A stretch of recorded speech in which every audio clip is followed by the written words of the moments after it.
नमस्कार, स्वागत है आपका खास कार्यक्रम में। मैं हूं आपके साथ अभिषेक भट्टाचार्य। प्रधानमंत्री नरेंद्र मोदी की सालगिरह पर सियासत हो रही है। कांग्रेस नेता राहुल गांधी और समाजवादी पार्टी के नेता अखिलेश यादव ने प्रधानमंत्री मोदी को जन्मदिवस की बधाई तो दी, लेकिन कांग्रेस की सुप्रिया श्रीनेत ने बधाई देने की जगह प्रधानमंत्री मोदी पर बधाई के साथ कटाक्ष भी किया और कहा कि प्रधानमंत्री अपने ही बनाए नियम के मुताबिक 17 सितंबर 2025 को जब 75 साल के हो जाएंगे तो बाकी लोगों की तरह मार्गदर्शन मंडल में चले जाएंगे। सुप्रिया ने अपना ऑफिशियल सोशल मीडिया हैंडल से इस पोस्ट में पीएम मोदी से कहा कि संभवतः प्रधानमंत्री पद पर आपके पास एक ही साल और बचा है, इसलिए अभी भी वक्त है, जनता की सुध ले लीजिए, वरना क्या ये अच्छा लगता है कि पंडित नेहरू का जन्मदिन बाल दिवस, मौलाना अब्दुल कलाम आजाद का शिक्षा दिवस, डॉक्टर एपीजे अब्दुल कलाम का छात्र दिवस, चौधरी चरण सिंह का किसान दिवस, बाबा साहब का समानता दिवस के रूप में मनाया जाए और आपका जन्मदिन देश के युवा राष्ट्रीय बेरोजगार दिवस के रूप में मनाए। कुछ भला कीजिए लोगों का, वरना ऐसे ही याद किए जाएंगे। ये शब्द सुप्रिया श्रीनेत के हैं। सामान्य तौर पर जन्मदिवस पर बधाई देने का शिष्टाचार है, लेकिन संभवतः पहली बार राजनीतिक शिष्टाचार का एक तरह से कह सकते हैं उल्लंघन होता दिख रहा है। पटना में प्रधानमंत्री नरेंद्र मोदी को विश्वकर्मा के रूप में दिखाने पर भी सुप्रिया श्रीनेत ने अपने सोशल मीडिया हैंडल पर लिखा कि हिंदू धर्म में मान्यता है कि ब्रह्मा जी ने सृष्टि की संरचना की, इसके बाद उसे सजाने संवारने का काम भगवान विश्वकर्मा ने किया। उनका ये तिरस्कार हमारे भगवान, हमारी श्रद्धा और हमारी आस्था के साथ इस तरह का भद्दा भोंडा खिलवाड़ करने वाले अंधभक्त हिंदू तो नहीं हो सकते। प्रधानमंत्री मोदी को चचा और मोदी को विश्वकर्मा बताने वालों को ढोंगी कहकर कांग्रेस ने मोदी के खिलाफ एक तरह से मोर्चा खोल दिया है, लेकिन समाजवादी पार्टी इस मोर्चे में साथ है कि नहीं ये कहना फिलहाल संभव नहीं, क्योंकि विश्वकर्मा के अपमान पर कांग्रेस जो 18 सितंबर को यूपी में प्रदर्शन करने जा रही है उसमें समाजवादी पार्टी के शामिल होने की कोई खबर फिलहाल तो दिख नहीं रही। बहरहाल बेरोजगारी एक बड़ा मुद्दा है और प्रधानमंत्री मोदी के जन्मदिवस पर इस मुद्दे को उठाकर कांग्रेस ने भाजपा को एक तरह से खुली चुनौती दी है। क्या आगामी उपचुनाव में बेरोजगारी ऐसे मुद्दों की छाया से बाहर निकलना भाजपा के लिए आसान हो पाएगा? आज की चर्चा इन्हीं सवालों से, लेकिन उससे पहले प्रतिक्रियाओं पर एक नजर। जो देश के प्रधानमंत्री हैं, भाजपा की सरकार है, ये सब सरकार लोकतंत्र की विरोध सरकार है। लोकतंत्र की हत्या करने का प्रयास हो रहा है, संविधान की हत्या करने का प्रयास हो रहा है। लगातार महंगाई बढ़ रही है, बेरोजगारी बढ़ रही है, जनता परेशान है, विकास के काम ठप हैं और ऐसे अवसर पर प्रधानमंत्री को बधाई देने का कोई औचित्य नहीं है। प्रधानमंत्री जी के आज जन्मदिन पर 2 लाइन का एक दोहा है कि रामचंद्र कह गए सिया से, ऐसा कलयुग आएगा, अपनी पत्नी को छोड़ने वाला महिला अधिकार बताएगा। आज मोदी जी का 74वां जन्मदिन है। जन्मदिवस की बहुत बहुत बधाई हो आपको। ईश्वर आपको सकुशल रखे, स्वस्थ रखे, दीर्घायु बनाए और सद्बुद्धि दे। पर अपने ही बनाए हुए नियम के अनुसार मोदी जी अगले साल 17 सितंबर 2025 को तो आप 75 साल के हो जाइएगा और जैसे आपने बाकियों को मार्गदर्शक मंडल में भेजा, आप भी वहां चले जाइएगा। तो संभवतः प्रधानमंत्री पद पर रहते हुए अब आपके पास एक ही साल है। इस एक साल में लोगों का भला कीजिए, उनकी सुध लीजिए, उस जनता की सुध लीजिए जिसके बारे में आप सोचते ही नहीं है। वरना क्या अच्छा लगता है कि पंडित नेहरू का जन्मदिन बाल दिवस के रूप में, मौलाना आजाद का जन्मदिन शिक्षा दिवस के रूप में, डॉक्टर अंबेडकर का जन्मदिन समानता दिवस के रूप में, चौधरी चरण सिंह का जन्मदिन किसान दिवस के रूप में और डॉक्टर कलाम का जन्मदिन राष्ट्रीय छात्र दिवस के रूप में मनाया जाए और आपका जन्मदिन इस देश के युवा बेरोजगार दिवस के रूप में मनाए? तो सुध लीजिए जनता की, उनका भला कीजिए, वरना ऐसे ही याद किए जाएंगे बेरोजगार दिवस वाले चचा। आज स्वच्छता अभियान और रक्तदान शिविर लगाकर हम लोग इस अभियान की शुरुआत करेंगे। आज जगह जगह सभी जगहों पर हमारे माननीय प्रधानमंत्री जी का जो संकल्प है स्वच्छ भारत अभियान, उस अभियान को शुरू करके और रक्तदान का शिविरों का उद्घाटन शुभारंभ करके आज भारतीय जनता पार्टी सेवा पखवाड़े को शुरू कर रही है। मैं माननीय प्रधानमंत्री जी हमारे उनके जन्म दिवस की उन्हें बहुत बहुत शुभकामनाएं देता हूं, वो यशस्वी हों और माननीय प्रधानमंत्री जी के नेतृत्व में भारत उत्तरोत्तर तरक्की करे। उन प्रधानमंत्री जी का जो संकल्प है भारत को समृद्धशाली बनाने का, भारत को सशक्त बनाने का, भारत को आत्मनिर्भर बनाने का और 2047 तक माननीय प्रधानमंत्री जी का जो संकल्प है भारत को विकसित राष्ट्र बनाने का, उस संकल्प के साथ हम लोग आगे बढ़ रहे हैं।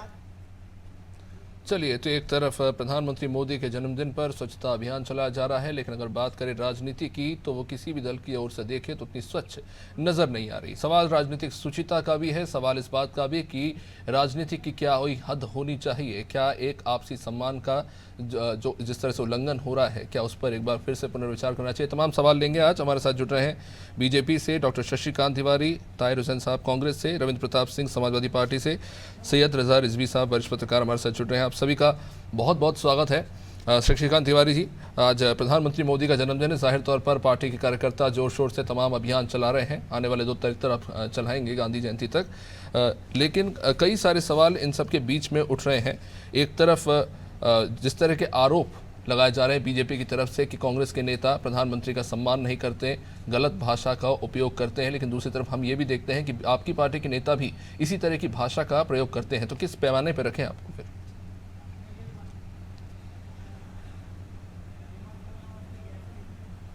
शशिकांत जी अनम्यूट कर लीजिए प्लीज।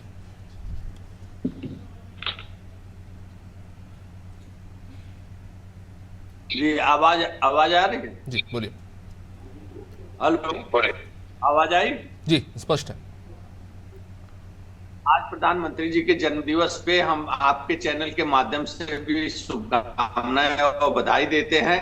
और भारत के प्रधानमंत्री आदरणीय नरेंद्र मोदी सबके प्रधानमंत्री हैं। हमारे देश की परंपरा रही है कि जो भी हमारा प्रधानमंत्री होता है, जो भी हमारा राष्ट्रपति होता है, जो भी हमारे विभिन्न पदों पे जो पदों पे जो बैठते हैं, सभी का शुभकामनाएं लेने देने का परंपरा रही है। विपक्ष भी शुभकामनाएं देता है। लेकिन आज कांग्रेस को क्या हो गया है? कांग्रेस जो है केवल इंदिरा गांधी और राजीव गांधी के जन्मदिन तक सीमित है। हालांकि ये तो उनकी पुरानी परिपाटी है कि वो तो सुभाष चंद्र बोस जी का भी, उन्होंने सरदार पटेल की भी जयंती नहीं मनाते हैं। और अपने नेताओं, यहाँ तक कि नरसिम्हा राव को कभी जन्मदिन मनाने के बाद तो छोड़िए, नरसिम्हा राव की अंतिम क्रिया का किस तरीके से कांग्रेस ने दशा किया, अब वो सबको याद है। तो ये लोग लोकतांत्रिक परंपराओं ये ताक पे रखने वाले लोग हैं, कांग्रेस के लोग। इनको लोकतांत्रिक परंपराओं से कोई मतलब नहीं है, भारत की परंपराओं से कोई मतलब नहीं है। केवल इनका अपना एजेंडा है। गांधी, नेहरू और इंदिरा जी और राजीव जी के जन्मदिन तक ये पूरे देश के जन्मदिन मना लेते हैं, उसी को मान लेते हैं कि सबका जन्मदिन मना दिया गया। अरे भाई, हमारे लोकतंत्र में एक दूसरे को शुभकामनाएं देने में क्या बुराई है?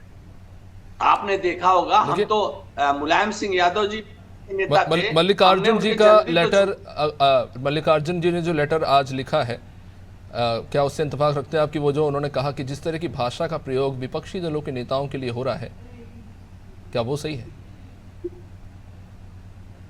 नहीं, कोई विपक्षी दलों के लिए कोई भाषा का प्रयोग नहीं हो रहा। विपक्षी दल कृत्य ऐसा कर रहे हैं कि देश में बार बार उबाल आ जाता है। इनके काम ऐसे हैं, इनके आचरण ऐसे हैं, इनकी बातें ऐसी हैं।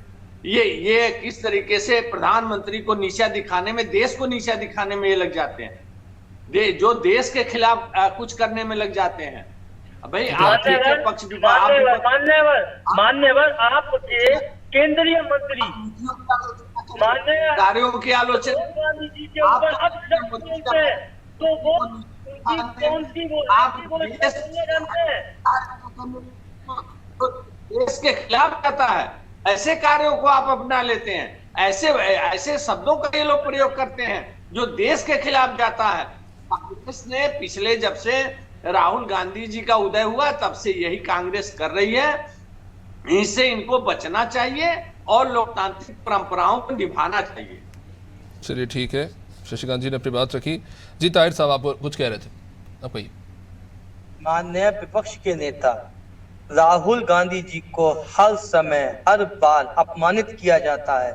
ये कौन सी संस्कृति है भाजपा भारतीय जनता पार्टी की? ये बताई जाए, ये कौन सी संस्कृति है? कभी उन्हें आतंकवादी कहा जाता है, कभी उन्हें पप्पू कहा जाता है, कभी उन्हें कुछ कहा जाता है, कभी देशद्रोही जैसे शब्द बोले जाते हैं। ये भारतीय जनता पार्टी की संस्कृति है? कभी कांग्रेस ने इनके गृह मंत्री माननीय अमित शाह जी को तलीपार कहा कि वो तलीपार हैं? इन शब्दों का प्रयोग किया कांग्रेस ने आज तक? कभी खुले मंच पर बोला कांग्रेस ने? इनके नेता माननीय केंद्रीय मंत्री होकर, इतने सम्मानित पद पर होकर, वो किस भाषा का प्रयोग करते हैं? नरेंद्र मोदी जी माननीय देश के प्रधानमंत्री हैं, उन्हें ये लगता नहीं है कि विपक्ष के नेता के ऊपर इतना कटचार हमला करने का? इन्हें क्या कहा जाता है इससे? शशिकांत जी, मूल सवाल ये, अभी आपने कहा कि प्रधानमंत्री, देश के प्रधानमंत्री, सभी को उनका सम्मान करना चाहिए, तो राहुल गांधी भी देश में विपक्ष के सबसे बड़े नेता हैं, क्या उनका सम्मान नहीं होना चाहिए? आपकी पार्टी के केंद्रीय मंत्री उन्हें आतंकवादी कहते हैं, क्या ये ठीक है? नहीं, ठीक है। अभी हमारे साथी, कांग्रेस के साथी कह रहे हैं उनको पप्पू किसने, ये नाम बता दें कि किसने उनको पप्पू कहा? भारतीय जनता पार्टी किस बड़े नेता ने उनको पप्पू कहा? हाँ, संसद में जरूर राहुल गांधी जी ने स्वयं कहा कि हाँ मैं पप्पू हूं। तो भाई किसने कहा? आप नाम तो बता दें, अभी टीवी चैनल पे ही नाम बता दें कि हमारे भारतीय जनता पार्टी पर इस नेता ने उनको पप्पू कहा हो। तो इसी प्रकार से देखिए, आज जो उनके आचरण है, जो देश विदेश में घूम करके जा करके भारत के खिलाफ बोलते हैं, भारत की परंपराओं के खिलाफ बोलते हैं, भारत के विकास के खिलाफ बोलते हैं, भारत में जो चल रहा लोकतांत्रिक प्रक्रिया है उसके खिलाफ बोलते हैं, इस पे उनको, इस आचरण पे रोक लगाना चाहिए। आप बताइए कि किस प्रकार से ये जा करके विदेशों में भारत की तौहीन करते हैं। ये करना चाहिए। हाँ, आप लड़िए, आप संसद में लड़िए, आप विपक्ष के नेता हैं, विपक्ष के नेता हैं तो संसद में बोलिए ना भाई, कि जाके आप अमेरिका और लंदन और दूसरे देशों में आप भारत की तौहीन करें। ठीक है, इसको थोड़ा और एक्यूरेट कर लेते। ताहिर जी, सवाल यह कि ठीक है, अगर आप पूरे विश्व की वैश्विक स्थिति को लेकर, प्रोडक्शन पर चाइना को लेकर बात करें तो थोड़ा बहुत समझ में भी आता है, लेकिन सिखों को लेकर जो बात कही गई उसे किस तरह से जायज ठहराया जाए? अमेरिका में जो उनका भाषण था, मैं उसका जिक्र कर रहा हूं। ताहिर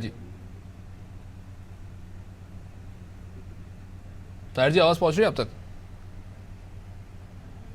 चलिए, इन तक आवाज नहीं पहुंच रही, वापस लौटेंगे। रविंद्र प्रताप जी भी हमारे साथ जुड़े हुए हैं। रविंद्र जी, सवाल ये उठ रहा है कि आप वैसे तो हर मामले में कांग्रेस के साथ कदम से कदम मिलाते नजर आते हैं, लेकिन आज ये सवाल पूछा जा रहा है कि अगर कांग्रेस बेरोजगारी दिवस मना रही है, कांग्रेस सवाल उठा रही है, तो क्या समाजवादी पार्टी पूरी तरह से उनके साथ सहमत है? शेख जी, सर्वप्रथम तो आपके सम्मानित चैनल के माध्यम से आज तीन बड़े लोगों का जन्म दिवस है, भगवान विश्वकर्मा का, पेरियार स्वामी जी का और प्रधानमंत्री नरेंद्र दामोदर जी, तीनों लोग को जन्म जयंती की हार्दिक शुभकामनाएं, और आतिशी जी को दिल्ली के मुख्यमंत्री बनने की शुभकामनाएं। अब विषय आता है कि किसी की जन्म जयंती पे राजनीति नहीं हुई जी। बात सम्मानित नेताओं की ही नहीं है, बात जनता की। तो मुझे लगता है कि इस शब्द पर खाली इतना कह के किनारे कर दे, किसी की जन्म जयंती पर माखौल ना बनावे, राजनीति ना करे, जैसे हर चीजों पे कर देते हैं। संस्कार पे भी राजनीति कर देते हैं, बुलडोजर पे भी राजनीति कर देते हैं, तो इसको हटा लेते।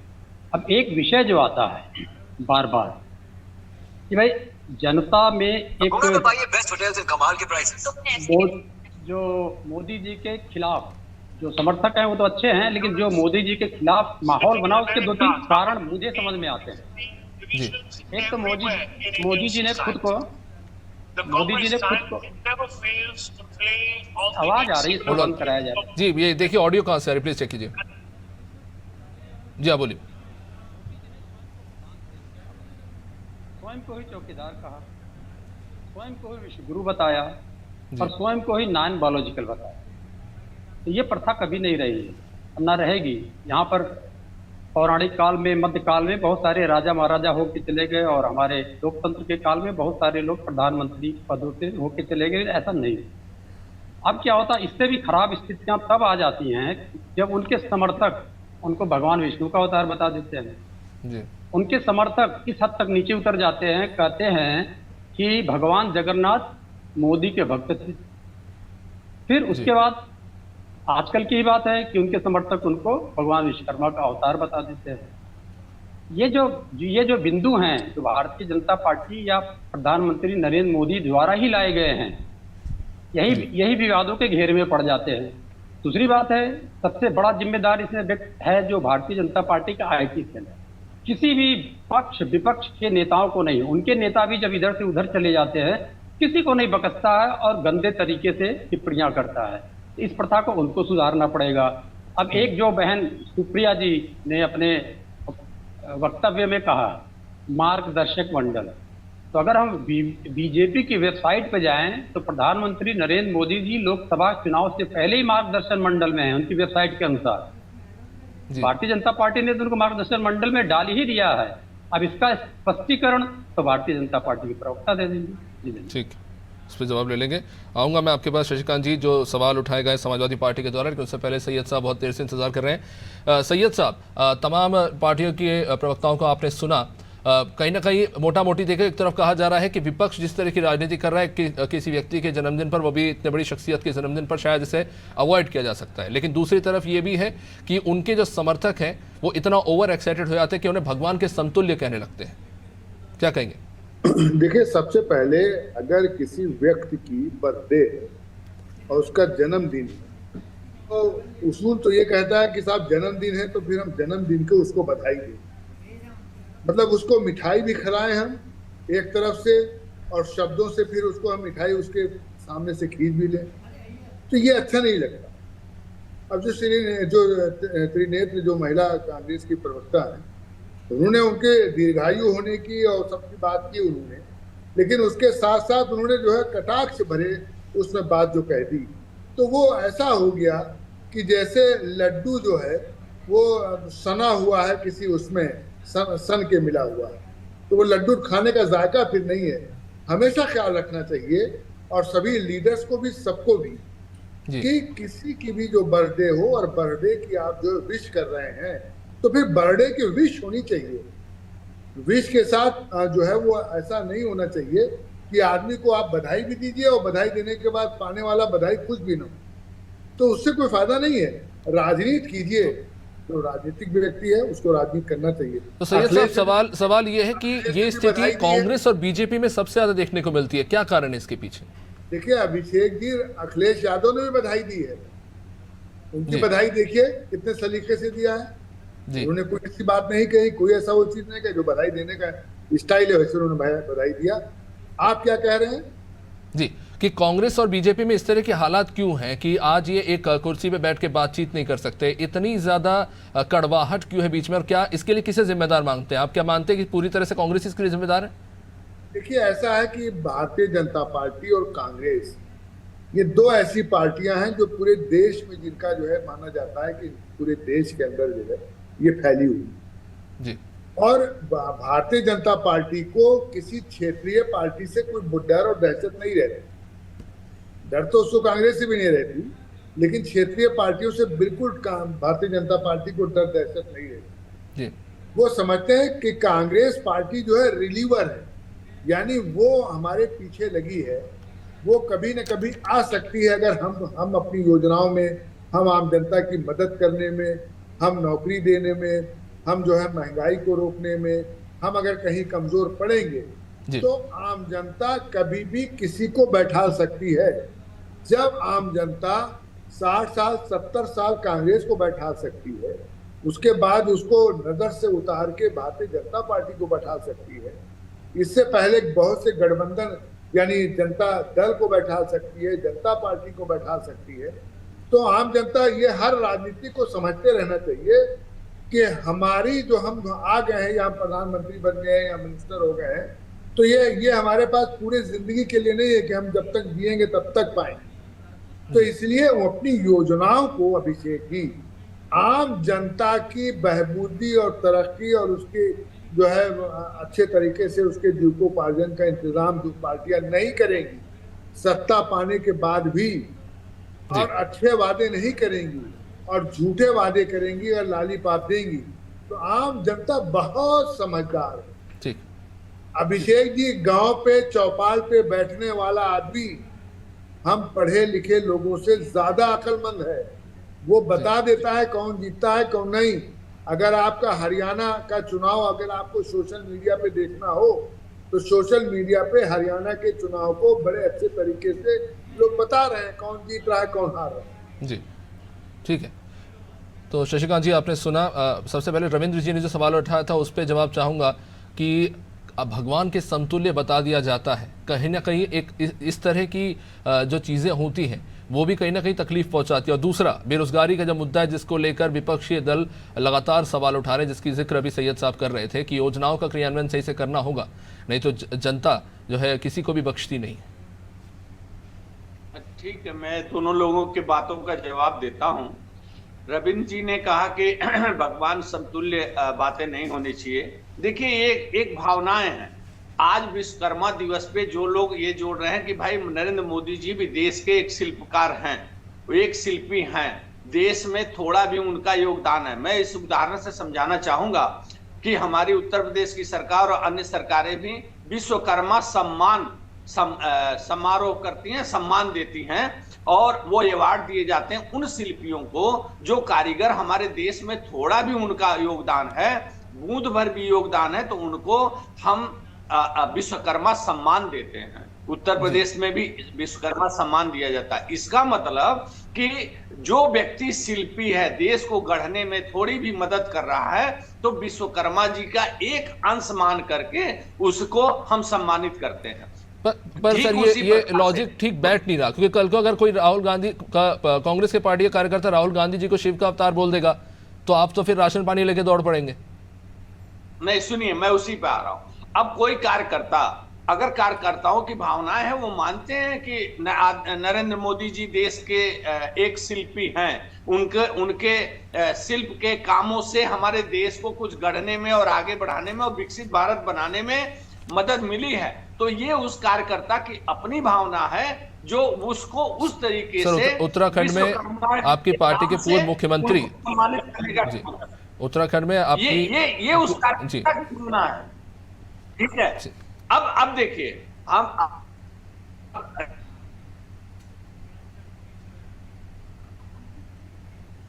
शशिकांत जी शायद कुछ कनेक्टिविटी इशू है। चलिए, कनेक्टिविटी इशू आ रही है और समय भी हो चुका है। बहुत बहुत शुक्रिया आप सभी का इस चर्चा में जुड़ने के लिए। तो सालगिरह को लेकर कहीं ना कहीं सियासत भी देखने को मिल रही है, विपक्ष के अपने तमाम मुद्दे हैं, लेकिन जाहिर तौर पर एक बड़ा सवाल ये है कि राजनीतिक दल में एक शुचिता होने की बेहद आवश्यकता है कि खुशी के मौक़ों पे खुशियां बांटिए, जब ज़रूरी मुद्दों पर बात करने की बात है तो पूरी तल्ख लहजे में ही सही बात को रखें। लेकिन ये एक बड़ा सवाल बन के उभरा है कि तमाम राजनीतिक दल में इस तरह की कड़वाहट बनी रहेगी तो ऐसे में तमाम राजनीतिक दल जनता के मुद्दों पर कब एक साथ खड़े होते दिखाई देंगे। इसी सवाल के साथ इस कार्यक्रम को ये पे देंगे विराम। देखते रहिए अनादि टीवी। नमस्कार।